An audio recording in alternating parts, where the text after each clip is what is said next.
without further ado, let me introduce our speaker for today. It's Ruth C. Davis, and she's the author of A Portrait of Patriots and Pioneers in Sevier County. I have to read that. I want to say it the other way around, Ruth, so I know I have to read that. But thank you. And as she shared with me, she is fascinated with genealogy, as many of us are, and especially encouraged by Ancestry.com, which she was introduced to by her oldest son. She's a member of the Spencer Clark chapter of the DAR, and after 2 long years of research, and in her own words, writing and rewriting, she is here today to tell us all about her new book. So Ruth, without further ado, let me introduce you and you can come up and tell us what you're talking about today. Thank you. Thank you. Thank you so much. And I want to reiterate what Jim said. I took a lot of my research from Smoky Mountain Historical Society's journals. A lot of my information came from those journals. And fortunately, I've got most all of them stored at my house. All the back issues. Like he said, I became fascinated with genealogy when my son introduced me to Ancestry. I became a fanatic. It became the family joke. I couldn't wait to get my house straightened up and beds made, and there I was in front of the computer for the rest of the day researching. So when everybody called, they knew what I was doing before they called. So when I was regent of Spencer Clark chapter, I realized a book about Sevier County's Revolutionary War soldiers had never been printed. And I decided when I finished my term, I was going to start writing a book. Well, I thought that's no big deal. I can take care of this in 6 months. It took over 2 years. And it came out about this time last year. Of course, it was right in the middle of COVID, and I couldn't do anything. Nobody could. So I'm just now getting out and speaking and distributing my book.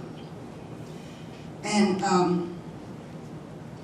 to decide what I wanted to talk about today in connection with the book, I wanted to concentrate primarily on 5 distinguished Sevier Counties.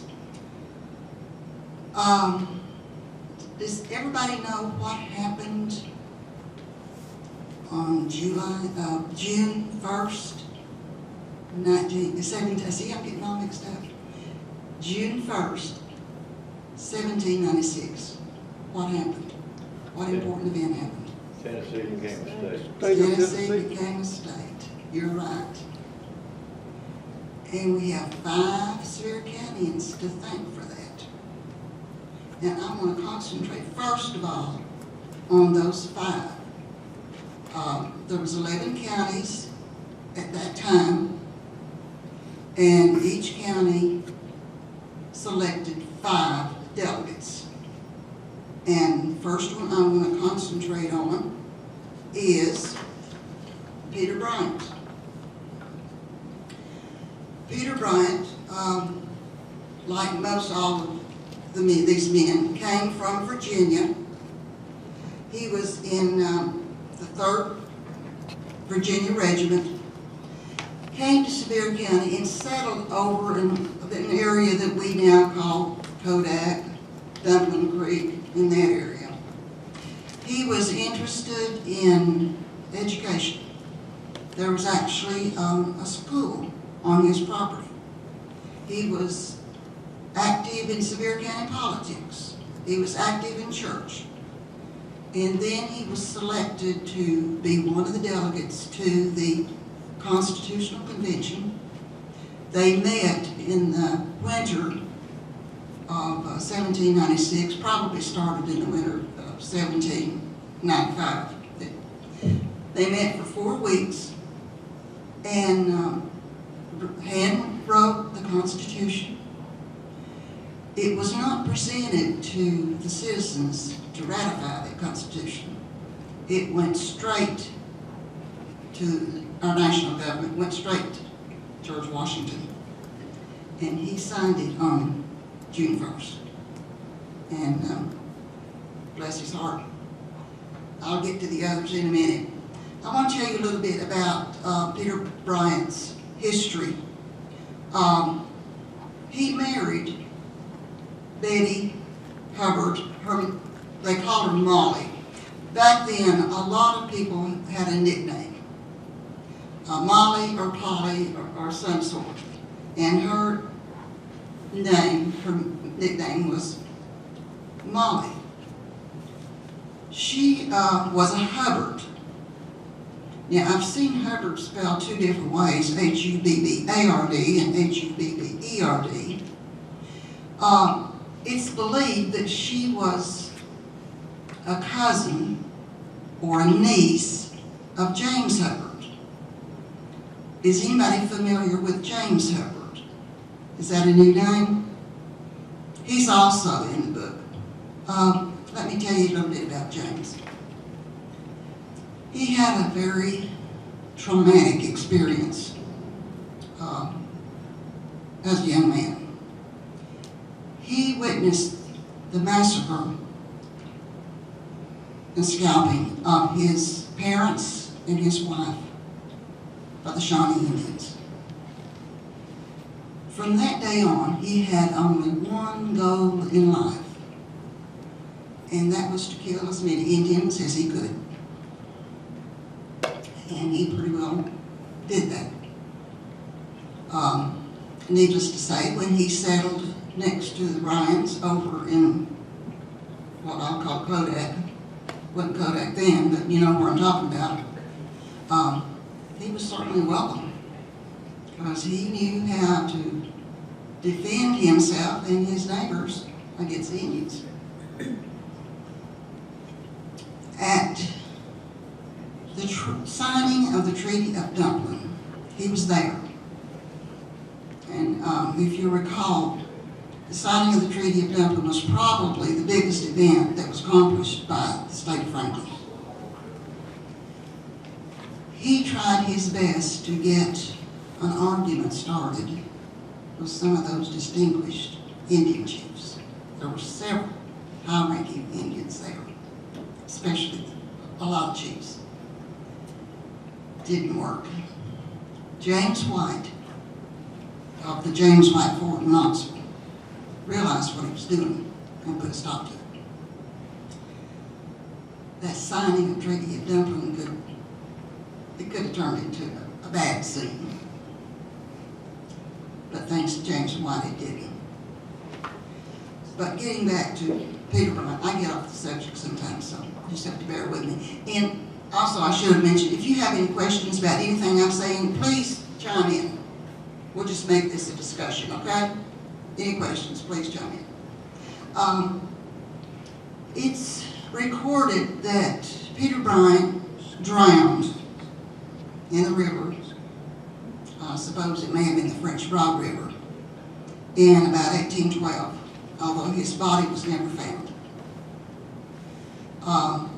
There has been a memorial marker placed in his memory in the Bryan Drennan Cemetery. Now,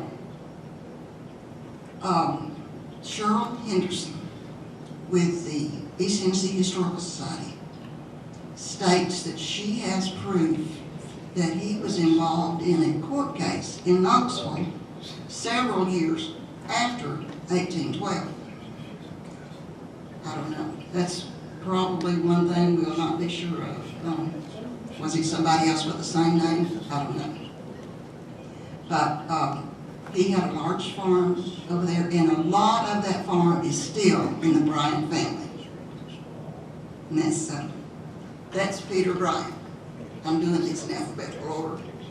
Next is Thomas Buckingham.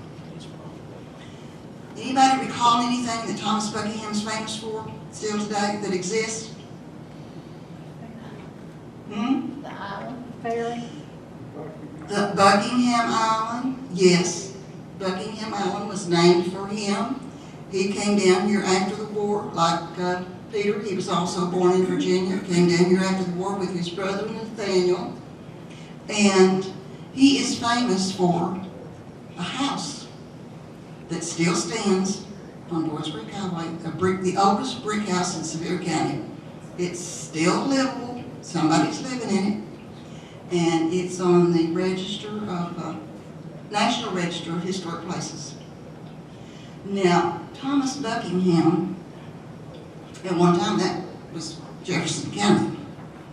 When Jefferson County was split up to create Sevier County, his property was in Sevier.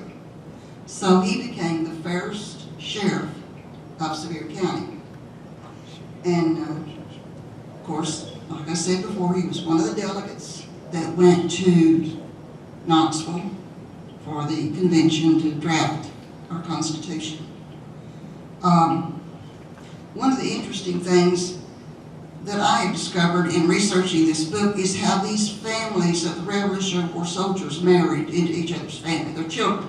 I mean, who else were they going to marry but somebody else's children? And his daughter Rebecca married Richard Caswell Cobb. Is anybody familiar with the name Farrell Cobb? He was a very distinguished soldier, but I believe he lived in either Jefferson County or Hamilton County.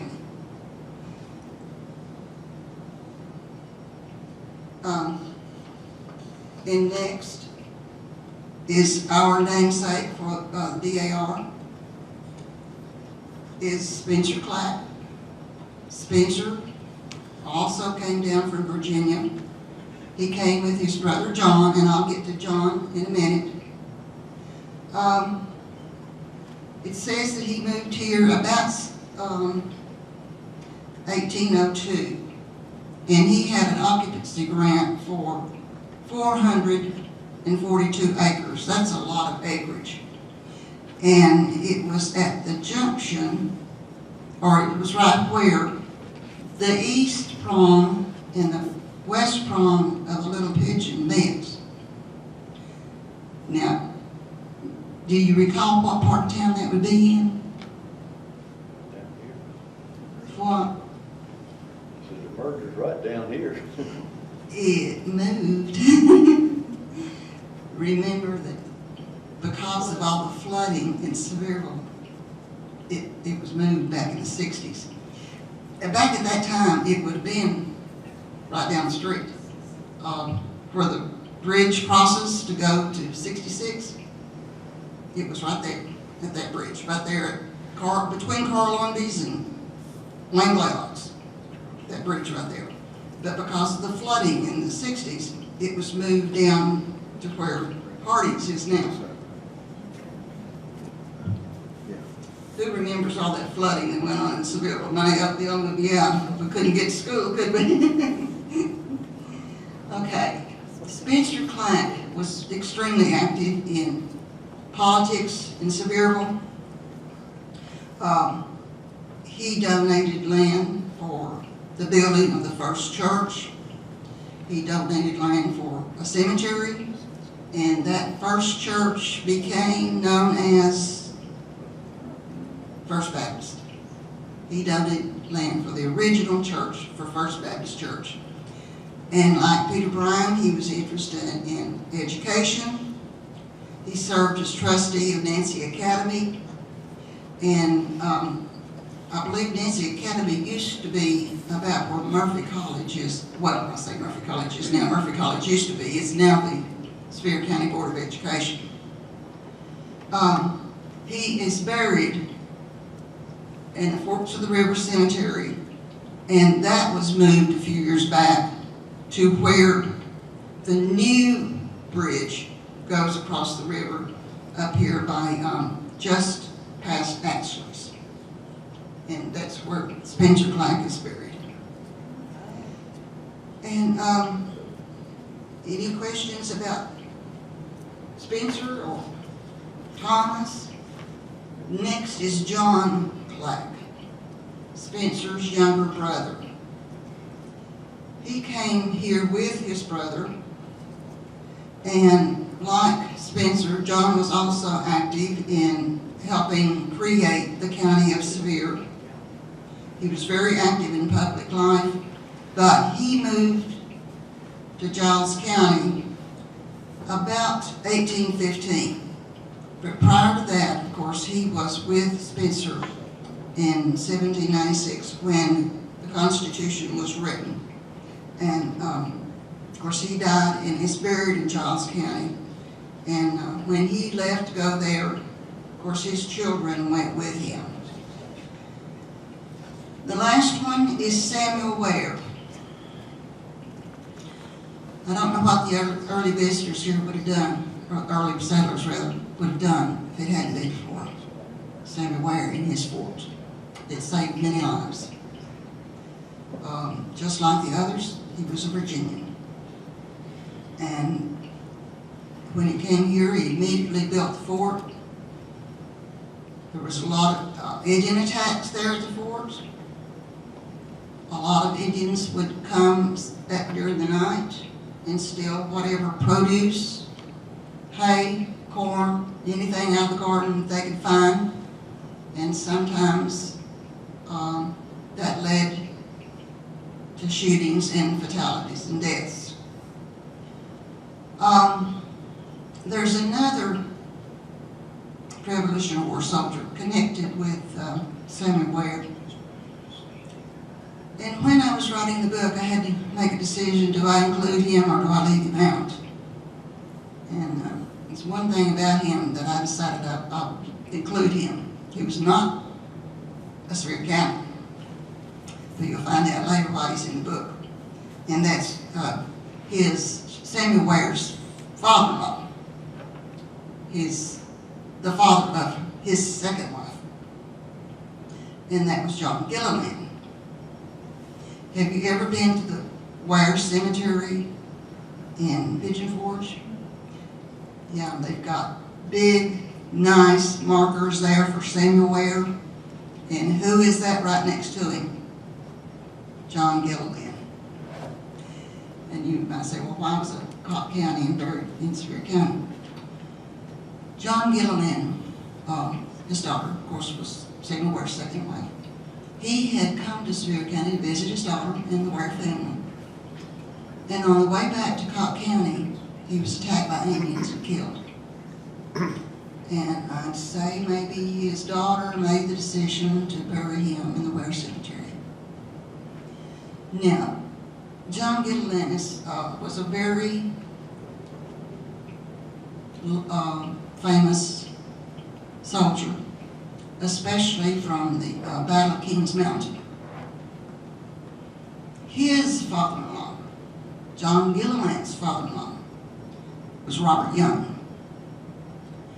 And Robert Young has been credited with being the one that shot Patrick Ferguson. Ferguson was the British commander of the forces at Kings Mountain. And Ferguson had boasted that even God himself couldn't get him off that mountain. And he is still there. He's there today. He was killed. Like I said, Robert Young is credited with shooting the fatal bullet, but probably when Ferguson fell off that horse, he was riddled full of bullets. So who knows? Who knows? I've heard that others were credited for killing him, but, you know, that's history. And I want to tell you another thing about the Constitution. Thomas Jefferson stated that Tennessee's Constitution was the least imperfect of all the constitutions up to that point.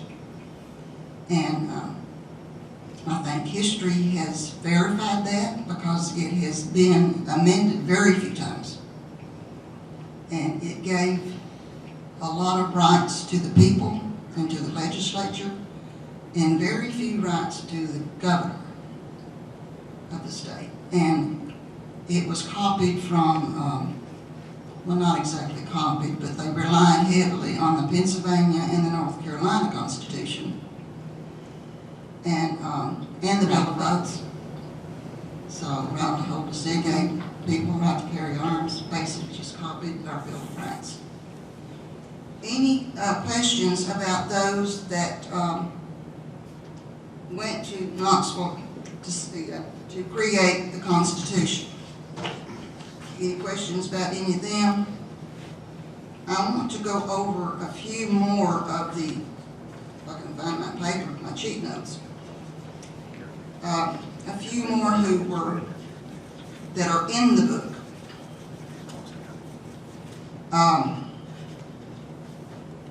Those that I mentioned are some of the more famous, and I'm sure you've heard of some of these people all of your life, such as the Shields, Emmett, for example, Bohannon.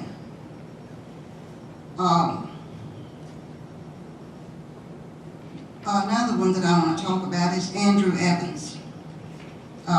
Andrew Evans came here and settled on the French Broad River. He was like all the others. He wanted property, and he wanted it near water. Water was essential for farmers, livestock, for themselves. And he found land down, I call it Boyd's Creek Highway, down on the French Broad. And the Greene County government, at one time this was Greene County, Greene County government gave him permission to operate a ferry. And about that time, one of his children married into Samuel Newell's family. Samuel Newell, you know, Seymour. You hear still on TV today, they say thunderstorms or bad weather at Newell Station. Well, does everybody know that's Seymour? And their children intermarried. Well, I had read that Samuel Newell and the other soldiers, no one could get a deed to their property. They just had occupancy rights. He wanted something legal that says that was his property. So, you know, Samuel Newell was very involved with the creation of the state of Franklin. But he left Tennessee. He took all his children. He took the Evans family with him, and they ended up in Indiana. Now, what I found out was, I don't know if you've ever heard of Birch Bayou, a senator from Indiana, and Evan Bayou. Have you ever heard those names? Evan Bayou? Get the family connection? They're descendants of this Andrew Evans. Isn't it a small world? Okay, the next group, I just went through this book and kind of highlighted on family groups. Adam Fox. Thank you. Larry. And Jacob Derrick. They came down here together, found property near each other, and family intermarried.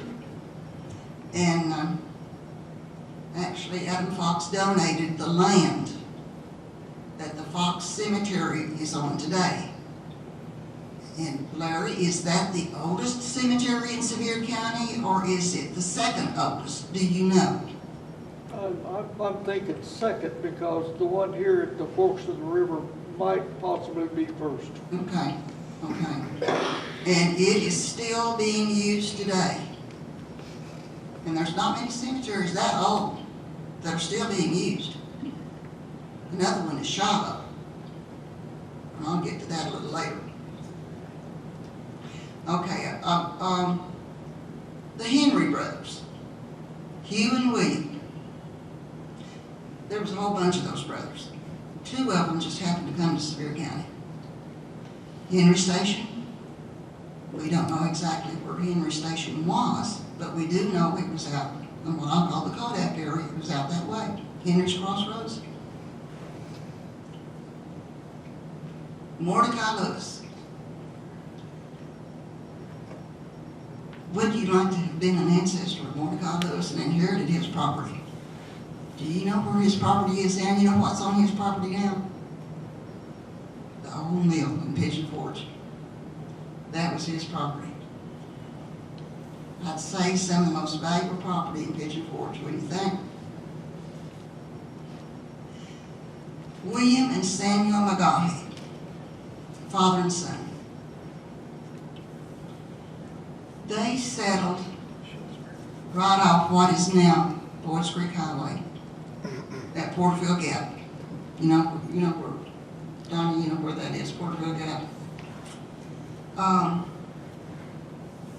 McGaughy built a fort there. The foundation of that fort is still there. A house was built on that foundation, and it's now occupied by the Calvin family. Grover Calvin and his wife live in that house now. The fort was right next to the Great Indian War Path. That was, I don't know if that was a good place to build a house or not, but that's where it is. But then that Indian War Path was used by everybody. That was their road back then. It was used by whites and Indians too. Now, shortly after William's wife died, he left and went to live with another son that had moved to Middle Tennessee. About 9 months, maybe a year ago, got a phone call from Milo Bohannon. Y'all know who Milo is? Father Bohannon? Y'all know him, don't you?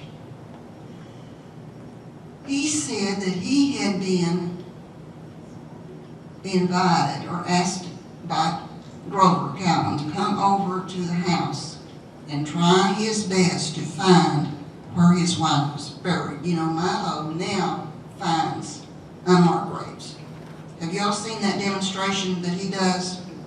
It works. Don't ask me to explain it, I can't. But he found a female grave, an adult. He can even tell if it's an adult or a child. We think that was her, or he thinks that was her. It could be. Her grave is still over on the McGaughy farm, which is now the County's. The next ones are legends still in this park. William Ogle and his wife Martha. William fought in the Revolutionary War in North Carolina. After the war, he came over and wanted to build a house here, get some land and build a house. Well, he came across the mountain on his own, cut down enough trees to build a cabin, and evidently it was getting to be late spring when he left. I'm not sure at the time, I'm just guessing. He went back home to raise his crop for the year. And then after he had gathered up all of his crop, and I'm sure hay and whatever, and corn, he was going to come back with his family and build the cabin. But he came down with a fever and died.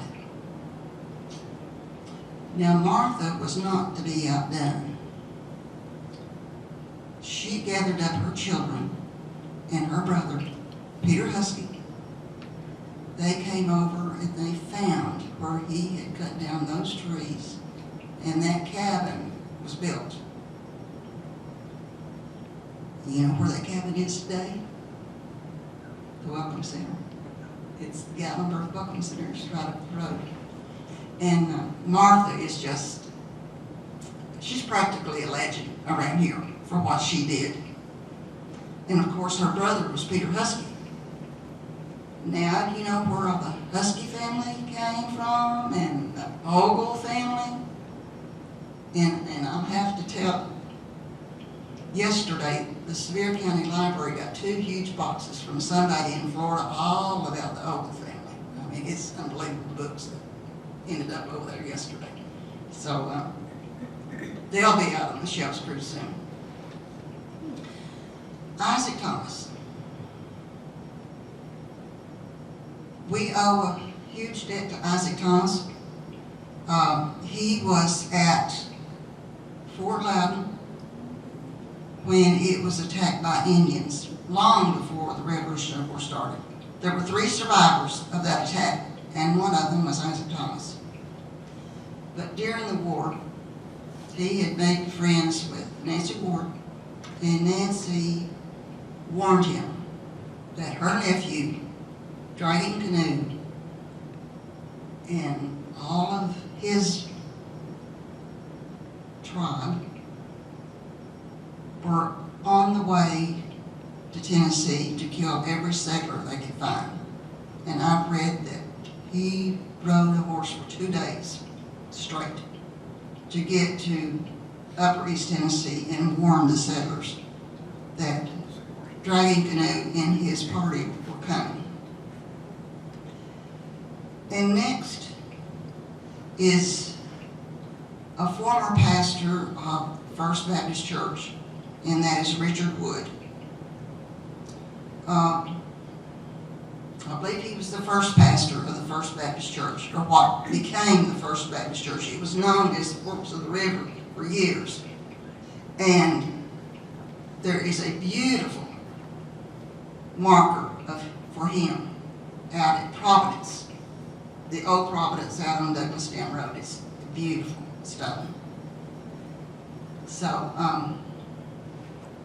a lot of the men who came here were involved in teaching, and preachers. There was even one that left here and went to Alabama. He started a lot of churches in Alabama. And these men came along just as we needed them, with the skills that we needed them to create Sevier County and the state of Tennessee. Anybody have a question about anything, or a comment, or anything about anything I've said? Tell me more about Nancy Ware's nephew. You said is a dragging canoe? Yes. Dragging Canoe's father, let me start with him. Dragging Canoe's father, Atakula. When the first settlers came here, before the Revolutionary War even started, in Upper East Tennessee, Atakula would rent them land. He was friendly. And he established a pretty good relationship with the settlers. I guess he thought, as long as you do your thing, I'll let you stay on my land and farm and make a living. Well, there happened that more and more people were coming in, and that didn't sit well with Dragging Canoe. And Dragging Canoe established his own group of warriors, Chickamauga Indians.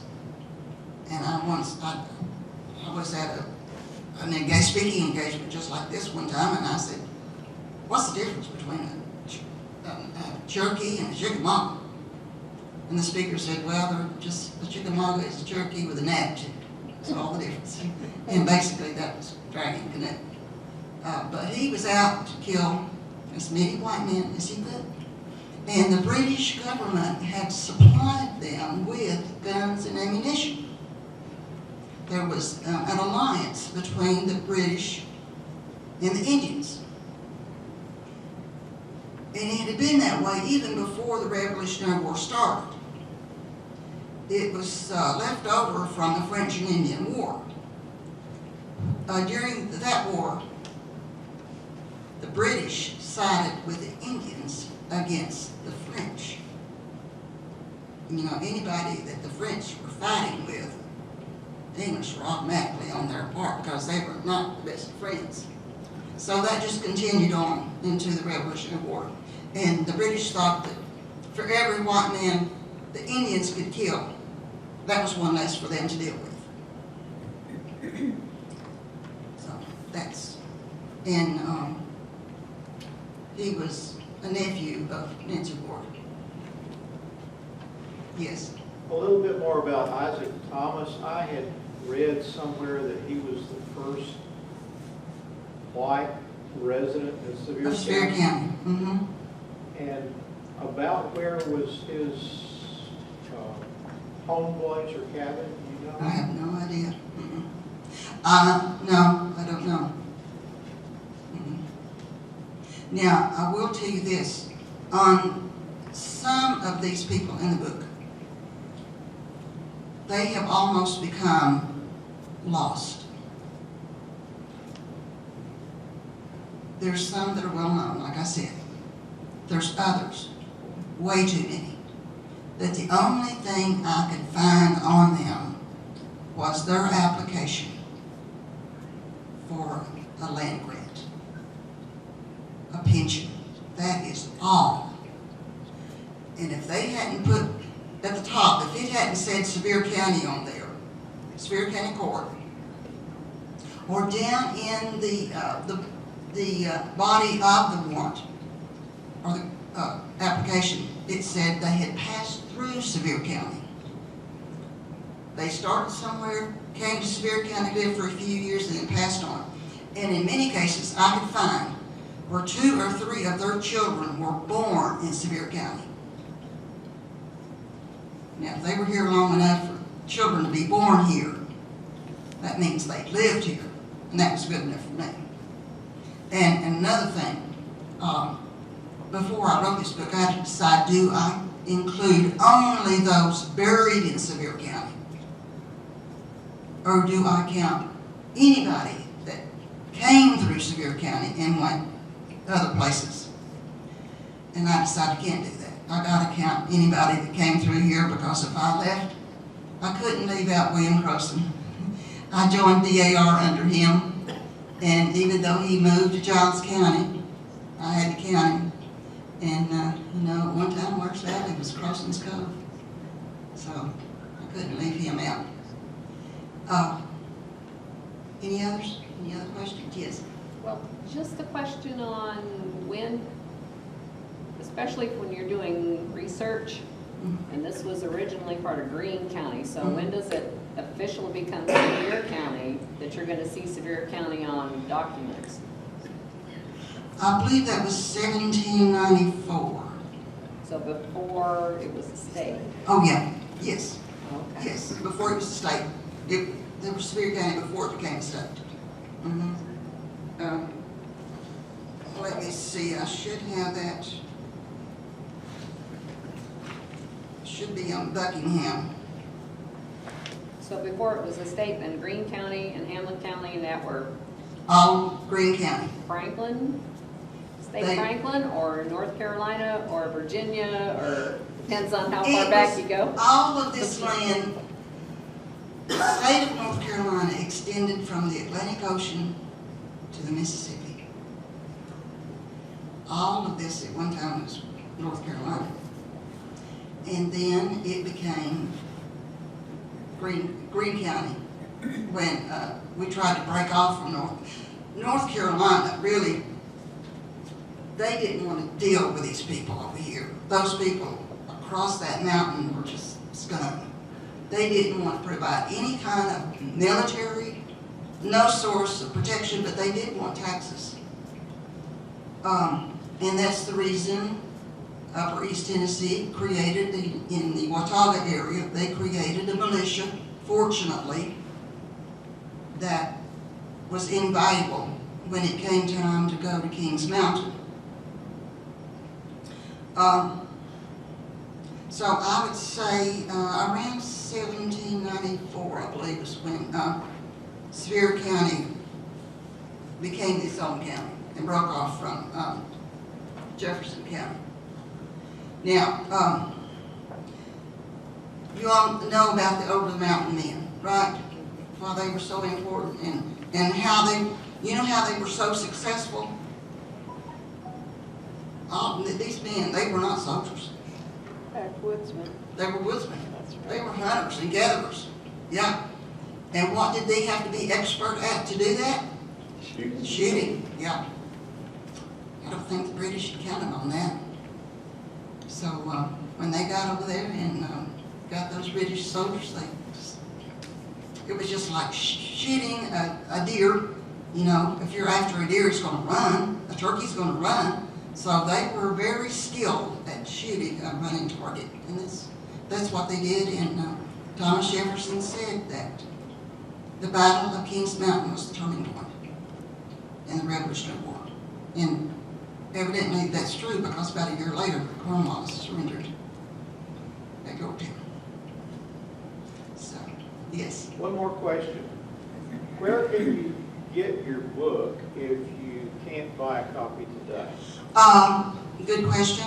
The Moon Pie Bookstore in Pigeon Forge has it. East Tennessee Historical Society on Gate Street has it. And the Union Bookstore in Knoxville has it. And like you said, it's also on Amazon. Okay. Yes. You never mentioned John Sevier. What role did he have in the early history of the county? In this county, Yes, ma'am.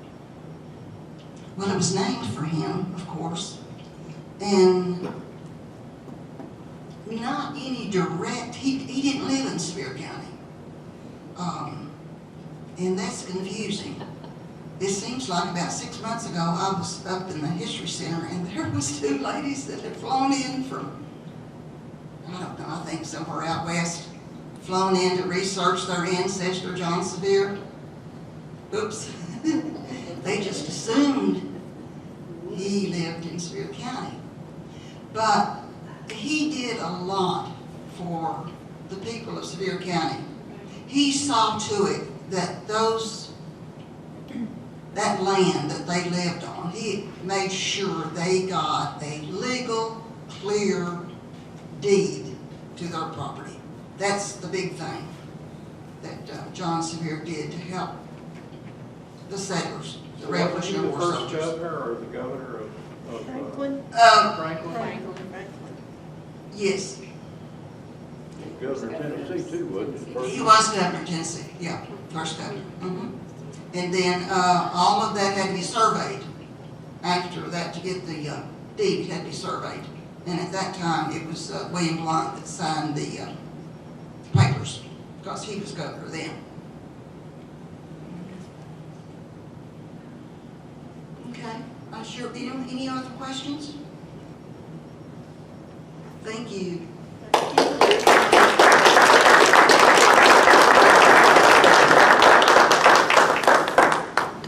Thank you, Ruth, and we certainly appreciate that informative discussion, as you said. And Ruth has copies of her books here, and we hope that you will pick up a copy if you haven't already. And we certainly, again, appreciate you coming. And we want you to stay for our refreshments afterwards. And with the presentation comes a year's membership in the Historical Society. Thank you. And we want each of you to stay with the for the announcement or for the refreshments that will immediately follow. But our last announcement is our winter journal highlighted a church up in Cobb County. And you know, when historians really do their job well, they end up with some residual effects that are good for the community and all. And I want Judy to take this moment to explain this, would you please? Sure. And we'll be appreciative for that. Well, I'm very happy to announce that Laurel Springs Primitive Baptist Church has been listed on Tennessee, the National Register of Historic Places. And with this, and me and my son has worked probably, my son Shane back there, have worked Shane, probably stand up, about please. 2.5 years or longer on this project, which it is still in the works too. But there was a lot of research that went into it, plus we're still doing work on the building too. But another thing I wanted to emphasize too, it's the only thing in our community in Upper Cosby, it's on a national register. And we are very happy. So I wanted to share that with you all.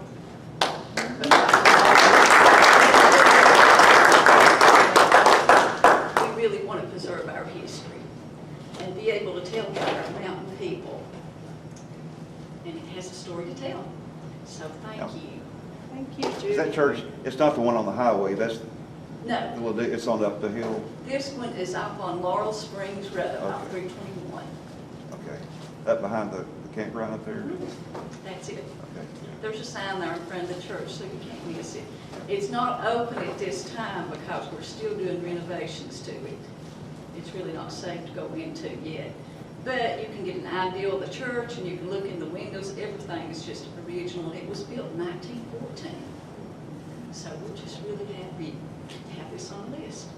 Thank you, and Shane, for the hard work and dedication you put to this project. We are happy to do it. We People love our like you history. that I think now it's time for us to retire to the refreshment table. Thank you for coming, and we hope you. I forgot to mention something. This year, the Spencer Black chapter of the Daughters of the American Revolution have decided on a major project. Thank you. We are going to have wreaths across America at the Shiloh Cemetery in Pigeon Forge. And we have come up with over 500 veterans buried in that cemetery. It is a major undertaking.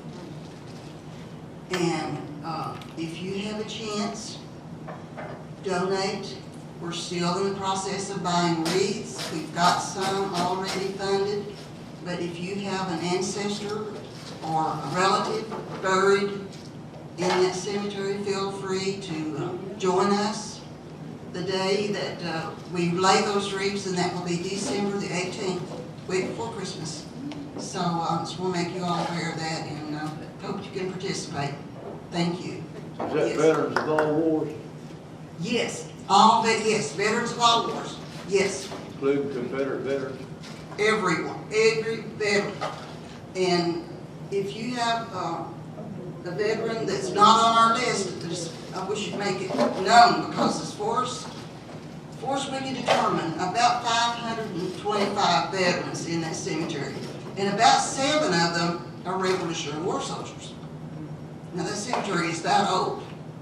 It's still being used today. Like I said to Larry, there's not many cemeteries as old as Shiloh and Fox Cemetery that's still being used, but there's 2 of them right there.